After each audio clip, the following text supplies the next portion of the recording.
Before I get into this message, I do want to let you know something real quick, okay?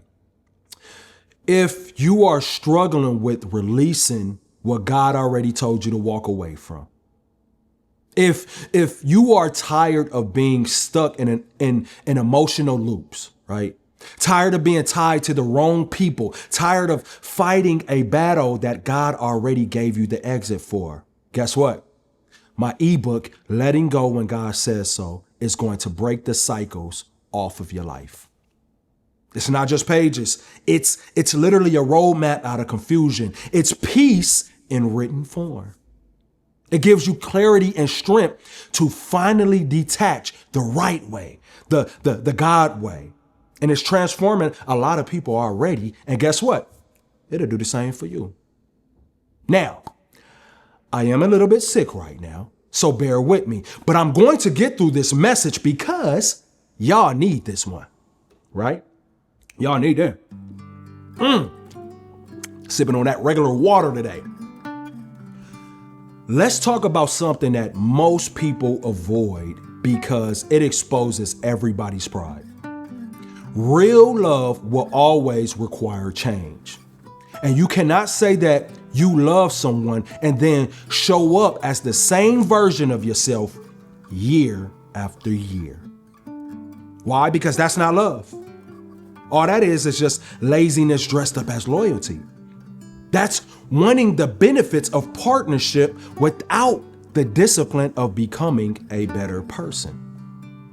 And the truth is if that's how you love, you're not loving, you're taking. Love is not, soft. Love is not passive. Love is not accept me as I am and never expect me to grow. Real love is pressure. Real love is very uncomfortable. Real love will confront the ugliness that you hide from the world and the stuff that you've been lying to yourself about. But our generation confuses love with vibes, right? With chemistry, with attraction, gifts, vacations, and cute aesthetic moments. That's just performance, not partnership. Anybody can buy flowers. Anybody can take you out. Anybody can post you. But not everybody can change. Not everybody can say, I hear you and I'm willing to grow into the version of me that love requires. That's the real flex right there. And that's why so many relationships fail. People are emotionally immature, but romantically eager. Wanting the title without, the actual transformation. Wanting the feeling, but not the responsibility. And when things get difficult, they call it incompatibility when it's really undisciplined habits that they refuse to change. Love and comfort don't coexist for long, my friend. Eventually, love is going to put pressure on who you are. It's going to hold a mirror up to your character.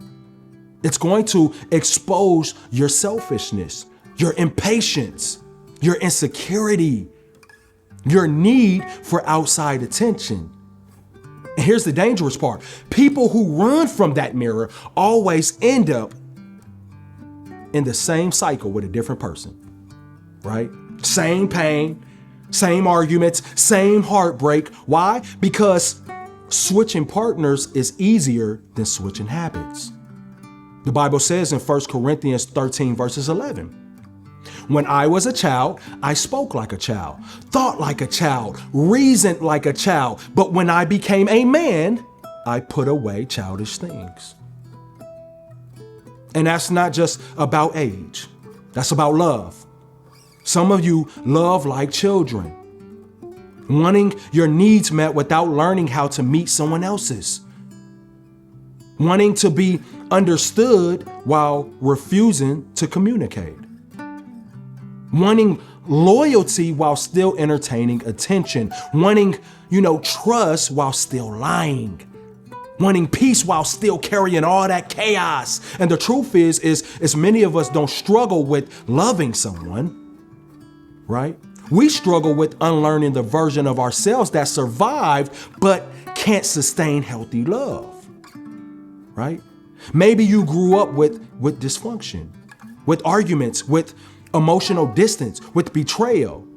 So when love asks you to soften, you don't know how. When love asks you to communicate, you just shut down.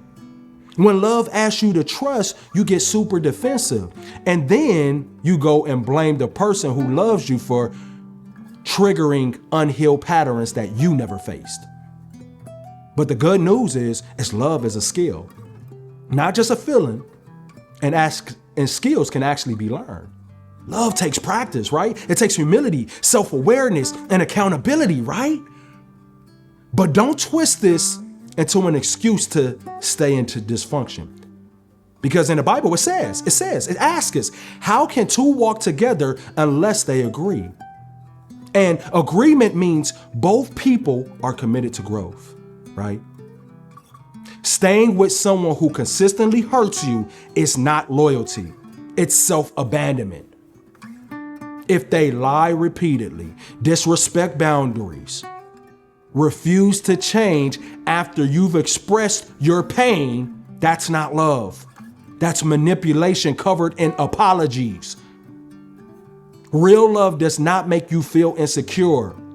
It doesn't make you feel drained, or it doesn't make you feel replaceable. But real love will make you uncomfortable in a different way, right? The discomfort that builds you, that stretches you, that calls out the version of you that needs to evolve, that's real love. Real love isn't losing yourself. Love is losing the habit that were never serving you. Too many people want love without changing their lifestyle. They want, commitment, but still move like they're single. They want trust, but flirt with temptation. They want peace, but operate out of insecurity. And that's why love feels painful, because you're trying to keep your old self alive in a season that demands a new you.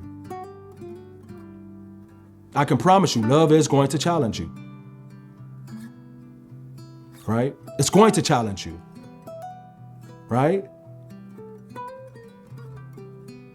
But we live in a day and age where accountability is called toxic. Correction is called negative energy. Discomfort, is called dishonoring your peace.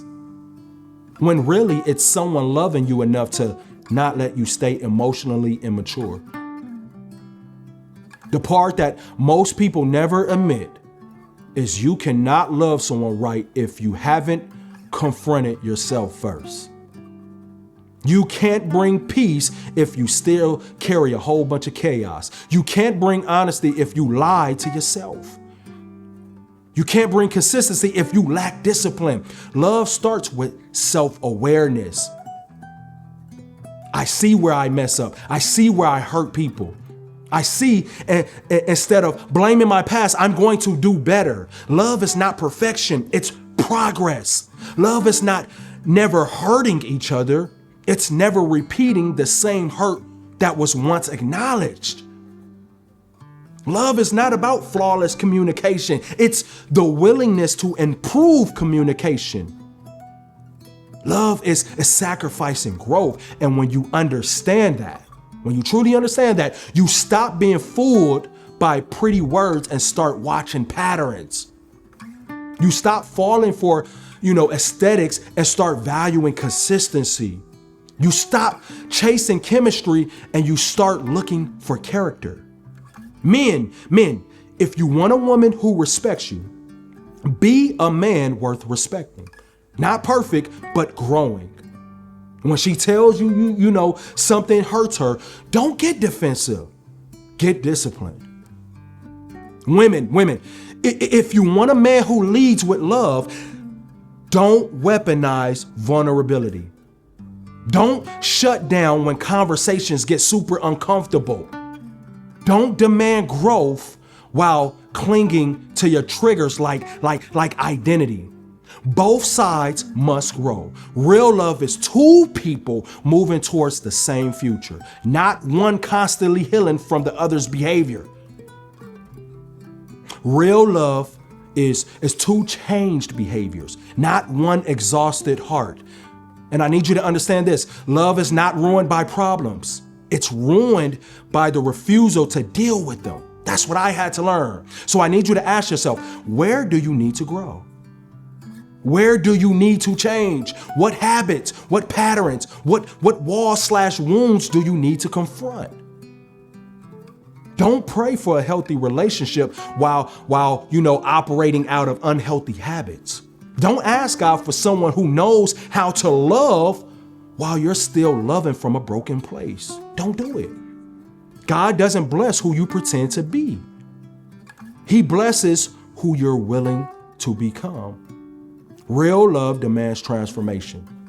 It demands evolution. It demands maturity, discipline. And when you find someone who wants to grow with you, not argue against you, right? Not compete with you, not avoid accountability, protect that. Appreciate that. Because that kind of love is very rare. Most people want the feeling of love without the responsibility of change. But not you. Because now you know the truth, right? And love isn't about staying the same. Love is about becoming who love calls you to be. And once you finally understand that, you will stop settling for emotional crumbs. You'll stop mistaking attention for affection. You'll stop calling bare minimum effort love. And you will finally choose differently. You'll love differently. You will become different, a whole different person, because real love does not leave you the way it found you. Real love transforms you. I had to learn this, I had to learn this through a process. I had to learn this through my mistakes. I had to learn this through observing others, observing healthy relationships and bad ones, right? I had to get real with myself. I had to say, hey, John, you are in a bad relationship and you are part of the problem. I was part of the problem. So I had to take accountability and learn where I was lacking, right? And you must do the same thing. But you got this. Like I said before, if you are having a hard time with letting go of that past, detaching from somebody that you know you're not going to get real love from, check out that ebook, Letting Go When God Says So. I'm yapping my head off. I hope this blessed you. I hope this touched you. I hope this transformed you. I hope this had you see things differently. I love you. Till next time. Peace. I'll see you guys when I see you guys.